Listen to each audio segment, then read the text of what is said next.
बड़ी खबर में आपका स्वागत है। बड़ी खबर लेकर आज हम आपके बीच में फिर से आ गए हैं। कुल मिलाकर आज जो चर्चा का विषय हमारी बड़ी खबर में रहने वाला है, भारतीय जनता पार्टी में एक पोस्टर को लेकर बहुत बड़ा विवाद हो गया है। कुछ नेताओं और पार्टी के कार्यालयों के बाहर वो पोस्टर नजर आया है। पोस्टर ने बहुत बड़ा एक विवाद खड़ा कर दिया है। नरेंद्र मोदी और संजय भाई जोशी के विवाद को उस पोस्टर में दर्शाया गया है कि आखिर बड़ा कौन।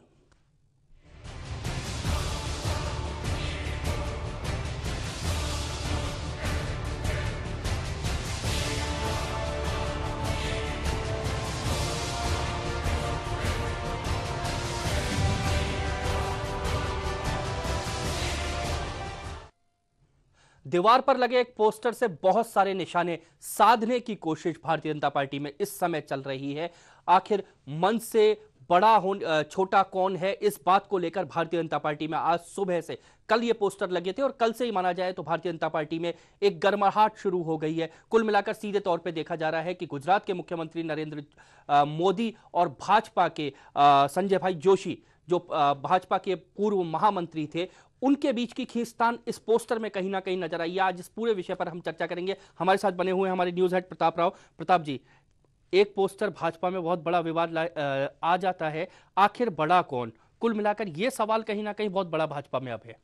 वैसे तो आशीष, आजकल पोस्टरबाजी के जरिए ही सारे विवाद उठते हैं, या जो फिल्में भी पोस्टरों के जरिए ही बड़ी फेमस होती है। कुल मिलाकर ये विवाद भी खूब फेमस होते जा रहा है, लेकिन ये 14 साल पुराना विवाद है। पोस्टर तो अब आया है, जो दिल में छुपी हुई बात है वो पोस्टर के रूप में अब दीवारों पे चिपक रही है। और जिस तरह से बम्बई की जो राष्ट्रीय कार्यकारिणी की बैठक में जिस तरह से खुलकर आमने सामने खेमे आ गए थे, उसके बाद ये सारी बातें होनी थी। पोस्टर के कारण विवाद नहीं हुआ है, विवाद के कारण पोस्टर आया है आशीष। ये पर प्रताप जी, क्या लगता है कि जिस तरह से पूरा विवाद, यानी नरेंद्र मोदी और संजय भाई जोशी, दो ध्रुव इस समय भारतीय जनता पार्टी में कहीं ना कहीं बन गए। संजय भाई जोशी मुंबई अधिवेशन में अगर उनको नहीं आने दिया जाता तो नरेंद्र मोदी वहां पर आते हैं, कि वो नहीं आएंगे, उनको अधिवेशन में नहीं आएंगे तो वहां पर मोदी आते हैं। इन शर्तों के साथ मोदी वहां पर आते हैं। आशीष, इसमें सबसे बड़ी बात मुझे जो एक लग रही है, महाभारत का मुझे याद आती है। महाभारत में जब कौरव और पांडवों के बीच में युद्ध तय हो जाता है, तो वहाँ ये बात आती है कि कृष्ण से सहायता लेने जाना चाहिए। तो दुर्योधन भी जाता है और अर्जुन भी जाता है। और वैसा ही किस्सा कुछ ऐसा हो रहा है कि नरेंद्र मोदी इस विवाद के बाद अटल बिहारी वाजपेयी के पास जाते हैं, और संजय जोशी, जो अटल बिहारी वाजपेयी के हथियार, सेना, यानी कि उनकी कविताएं, उनका उपयोग उनके समर्थक करने लग जाते हैं। यानी कि यहाँ अटल बिहारी वाजपेयी की भूमिका इस महाभारत में कृष्ण जैसी हो गई है। और ये अब सोचने की बात है। लेकिन प्रताप जी, एक बड़ी चीज है कि अब नरेंद्र मोदी एक तरह से, जिस तरह से पिछले दिनों में राष्ट्रीय राजनीति में नरेंद्र मोदी एकदम से उभरे हैं, नरेंद्र मोदी एक फैक्टर बनकर आए हैं। भाजपा के पास एक तरह से अगर आगे की कमान थामने की बात करें तो नरेंद्र मोदी एक चेहरा बने। ऐसे में संजय भाई जोशी की तरफ से जब ये चीजें निकलकर सामने आती है, उन्हें समर्थक खड़े होते हैं। देखो आशीष, संजय भाई को कम नहीं आंका जा सकता। और नरेंद्र मोदी जब अटल बिहारी वाजपेयी शरणम गच्छामी हो रहे हैं, तो उन्हें इस बात का याद रखना चाहिए। उनकी कविता सुनाता हूँ। अपनी ही छाया से बैर, गले लगने लगे हैं गैर, खुदकुशी का रास्ता, तुम्हें वतन का वास्ता, बात बनी बिगड़ गई, दूध में दरार पड़ गई।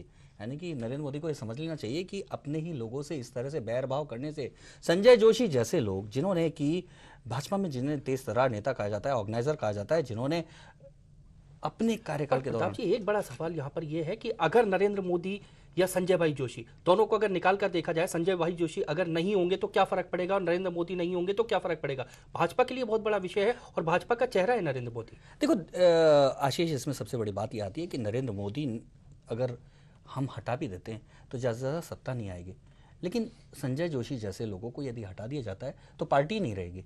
कुल मिलाकर दोनों के बीच में, यानी कि अगर संजय जोशी जैसे ऑर्गेनाइजर्स को, बिल्कुल वैसी ही बात है कि ये दीनदयाल उपाध्याय और श्यामा प्रसाद मुखर्जी में, यदि श्यामा प्रसाद मुखर्जी को हटा दिया जाता तो एक हिंदू फेस पार्टी का खत्म हो जाता, लेकिन दीनदयाल अगर नहीं होता तो पार्टी ही नहीं बन पाती। कुल मिलाकर संजय जोशी की भूमिका ऐसी है, नरेंद्र मोदी को कम नहीं आंकना चाहिए संजय जोशी को लेकर। लेकिन भाजपा की जरूरत इस समय क्या है? भाजपा की जरूरत सत्ता है, केंद्र में उसके पास चेहरा नहीं है। अडवाणी चुक चुके हैं, पिछला चुनाव अडवाणी को लेकर लड़ा जा चुका है, अब कोई चेहरा नहीं है। आशीष, ख्वाबों से चुनाव नहीं लड़े जाते, सर्वे से चुनाव जीते नहीं जाते।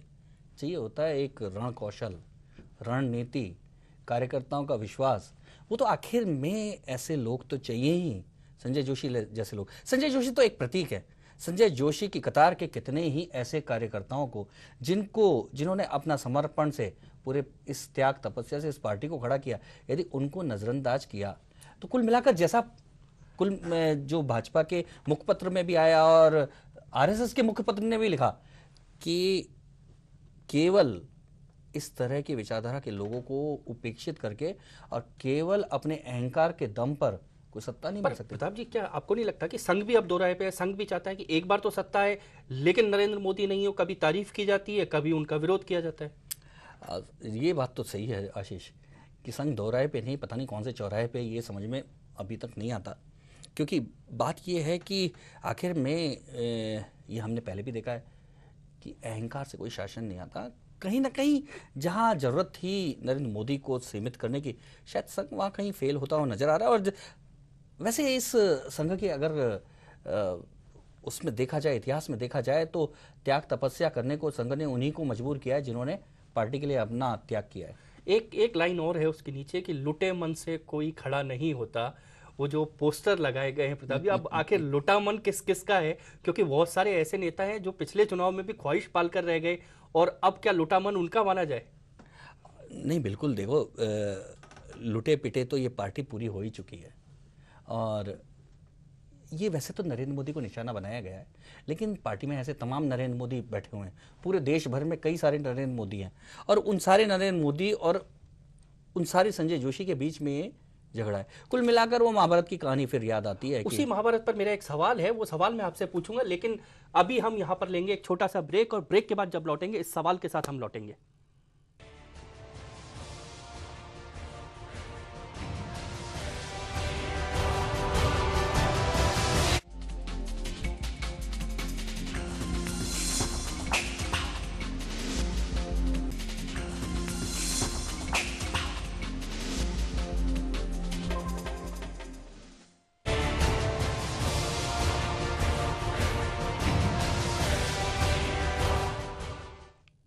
ब्रेक के बाद एक बार फिर से आपका स्वागत है। ब्रेक से पहले हम चर्चा कर रहे थे प्रताप जी के साथ। प्रताप जी, अब ब्रेक के बाद में हमारे साथ जुड़ गए हैं राजस्थान के वरिष्ठ पत्रकार हैं गोपाल शर्मा जी, हमारे साथ जुड़ गए हैं।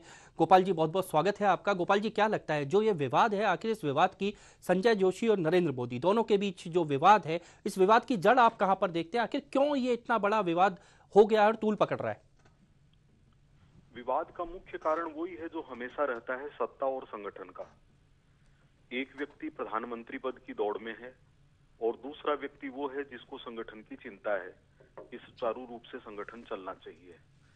तो राजनीति में यह स्वाभाविक है, इसमें कोई अस्वाभाविकता नहीं है। नहीं हो ये ज्यादा अच्छा है। गोपाल जी, कहीं ऐसा तो नहीं लगता विजयनगर साम्राज्य में एक बार जो राजा कृष्णदेव राय को तेनालीराम की शक्ल पसंद नहीं आ रही थी, उसी तरह से कहीं नरेंद्र मोदी को संजय जोशी की शक्ल पसंद नहीं आ रही? इतना बड़ा विषय नहीं है, आपस में शक्ल एक दूसरे के आड़े नहीं आते। नरेंद्र मोदी जी का अलग अस्तित्व है, अलग तौर तरीका है, अलग क्षेत्र है, और संजय भाई जोशी का अलग क्षेत्र है। फिर डर किस बात का है नरेंद्र मोदी को? बताया जा रहा है उतना बड़ा मुद्दा है नहीं है। फिर नरेंद्र मोदी को डर किस बात का है कि जब संजय जोशी ट्रेन से निकलने की कोशिश करते हैं तो उन्हें हवाई जहाज से भेज दिया जाता है, और संजय जोशी जब यूपी में बैठक लेने जाते हैं तो उन्हें यूपी से वापस आना पड़ता है? क्या कारण है इन सब के पीछे? इसको डर नहीं कह सकते, कई बार संयोग भी होता है जिसके तरह तरह के लोग अर्थ निकाल लेते हैं जी। यानी कि इतने बड़े विषय नहीं है। अच्छा गोपाल जी, क्या ये जो आपस की जो लड़ाई है, क्या ये सुलझ पाएगी? क्या संजय जोशी और नरेंद्र मोदी एक साथ काम कर पाएंगे? अगर काम एक साथ नहीं करते हैं तो भी उससे कोई फर्क नहीं पड़ने वाला है जी। एक साथ काम करते हैं तो भी कोई फर्क नहीं पड़ेगा। भारतीय जनता पार्टी एक बड़ी पार्टी है, उसमें तमाम तरह के राजनेता हैं, तमाम लोग, तमाम कार्यकर्ता। ऐसे में कई बार आपस में जिन लोगों को साथ करना चाहिए वो लोग करते हैं, कई बार कुछ लोग नहीं भी कर पाते हैं। पर गोपाल ये जी, उतना बड़ा मुद्दा नहीं है जितना इसको तूल दिया जा रहा है। पर गोपाल जी, ये ऐसे समय में ये सब मुद्दे को तूल दिया जा रहा है जब यूपीए सरकार लगातार आरोपों में घिर रही है। भारतीय जनता पार्टी एक विपक्ष के रूप में, लोगों को शायद उम्मीद हो नरेंद्र मोदी एक चेहरा बनकर भारतीय जनता पार्टी के उभरे हो, ऐसे में लोगों को बहुत उम्मीद है। तो कहीं ना कहीं भारतीय जनता पार्टी के लिए समस्याएं खड़ी करेगा जब आपको लग रहा है कि दूसरी सरकार फेल हो रही है। नहीं, भारतीय जनता पार्टी के सामने ये विषय ही नहीं है। जब आपको लगता है कि यूपीए सरकार विफल हो रही है, तो जो लोग यूपीए सरकार की विफलता को सफलता में बदलना चाहते हैं, वो लोग भारतीय जनता पार्टी की कमियों को या भारतीय जनता पार्टी के मुद्दों को उठाकर अपनी कमियों को ढकना चाहते हैं। उसी तरह का एक मुद्दा नरेंद्र मोदी और संजय जोशी का विवाद है। विवाद नहीं हो, ये सुखद है, लेकिन ये इतना बड़ा विषय नहीं है जो भारतीय जनता पार्टी और भारत की राजनीति को प्रभावित करता हो। संजय जोशी एक सामाजिक कार्यकर्ता है, वो राजनीति में काम करते हैं, अच्छी बात है। राजनीति में नहीं काम करते हैं तो भी इससे फर्क क्या पड़ने वाला है? ऐसे लोग दूसरे क्षेत्र में भी काम कर सकते हैं। पर राष्ट्रीय स्वयंसेवक संघ को क्यों इस पर टिप्पणी करने की जरूरत पड़ी? क्यों पांचजन्य में टिप्पणी आती है नरेंद्र मोदी के अहंकार को लेकर? क्या कारण मानते हैं इसमें? नहीं, पांचजन्य की टिप्पणी को संघ की टिप्पणी नहीं मान सकते।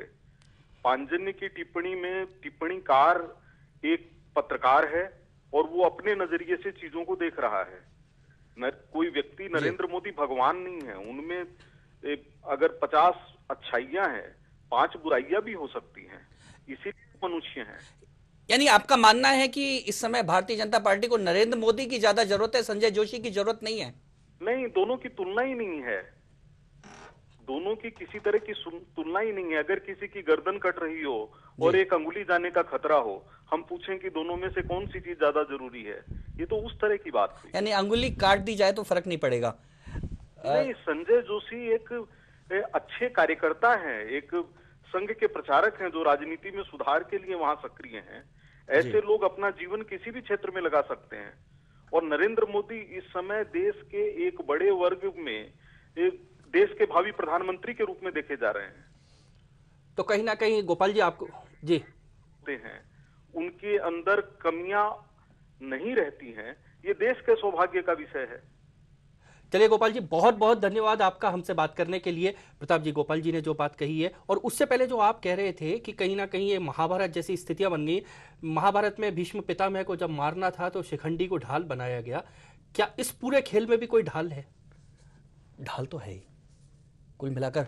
लेकिन मैं तो अटल बिहारी वाजपेयी की फिर कविता बताता हूँ जो अब फिर फिट बैठ रही है। कौरव कौन, कौन पांडव, टेढ़ा सवाल है अंदर ही, क्योंकि दोनों ही अब पार्टी में हैं। दोनों और शकुनी का फैला जाल है। धर्मराज ने छोड़ी नहीं जुए की लत है, अहंकार की लत नहीं छोड़ी है। हर पंचायत में पांचाली अपमानित है, यानी कि पार्टी अपमानित है। बिना कृष्ण के आज महाभारत होना है, अटल बिहारी वाजपेयी नहीं है। कोई राजा बने रंक को रोना है, यानी कि गोपाल जी ने साफ कह दिया, रंक, अंगुली, यानी संजय जोशी जैसे लोगों को तो रोना ही है। कुल मिलाकर जो स्थितियां प्रताप जी बन रही हैं, कहीं ना कहीं बहुत सारे ध्रुव पार्टी के अंदर खड़े हो गए। पोस्टर लगने हैं, भारतीय जनता पार्टी जिसे कैडर बेस पार्टी कहा जाता था, वहां अगर ये स्थिति पैदा होती है तो बहुत, गोपाल जी का कहना है कि जल्दी सुलझ जाएगा, लेकिन मुझे लगता है उस पार्टी में चिंता का विषय, और किसी पार्टी में होता तो शायद चिंता का विषय नहीं होता। तो ऐसे में प्रताप जी, सबसे बड़ा सवाल यह है, बहुत सारे गुट, नितिन गडकरी एक तरफ है, संजय जोशी एक तरफ है, लाल कृष्ण आडवाणी को हम क्यों भूल जाते हैं? आशीष की दिल की बात लबों पर भी नहीं आनी चाहिए। यहाँ तो दिल की बात पोस्टरों में और दीवारों पे आ गई, तो इसके बाद तो लगता नहीं है कि कोई स्थिति संभलेगी। लेकिन जहाँ तक गोपाल जी का ये कहना था कि उंगली और गर्दन की बात जो उन्होंने कही, लेकिन बात ये उठती है कि यदि आधार ही हिल जाएगा, ऐसे उंगलियाँ काट दी जाएंगी, सारी उंगलियाँ काट दी जाएँ, तो क्या वो आदमी ताकतवर रह पाएगा? सबसे बड़ी बात है कि वो पार्टी क्या ताकतवर रह पाएगी? बिना उंगलियों के सहारे क्या कोई तलवार चला पाएगा? तो ये सारी बात। आपको मैं एक बार रोकना चाहूंगा, हमारे साथ यहाँ पर फोन लाइन पे जुड़ गए हैं वरिष्ठ पत्रकार और राजनीतिक विश्लेषक नवीन कुमार जी हमारे साथ जुड़ गए हैं। नवीन जी, बहुत बहुत स्वागत है आपका। नवीन जी, पहला सवाल, जो कुल मिलाकर इस समय कल दिल्ली में हुआ, भारतीय जनता पार्टी में हुआ, पोस्टर लगे, cadre base party Bharatiya Janata party को कहा जाता था, वहां ये स्थितियां आप किस रूप में देखते हैं? आशीष, जिस प्रकार से भारतीय जनता पार्टी में एक लीडरशिप की कमी है, उसी के कारण हर आदमी अपने आप को नेता मानने लगा है। हालात ये है कि हर कोई अपने आप को स्टेट नहीं बल्कि प्रदेश नहीं, राज्य, देश का नेता मानता है, जिसके कारण पार्टी में बिखराव की तरफ बढ़ रही है। कुछ सोच जो है आज के समय में, जो पुरानी सोच थी भारतीय जनता पार्टी के वरिष्ठ कार्यकर्ताओं की, वो बदलती जा रही है। उसका खामियाजा मुझे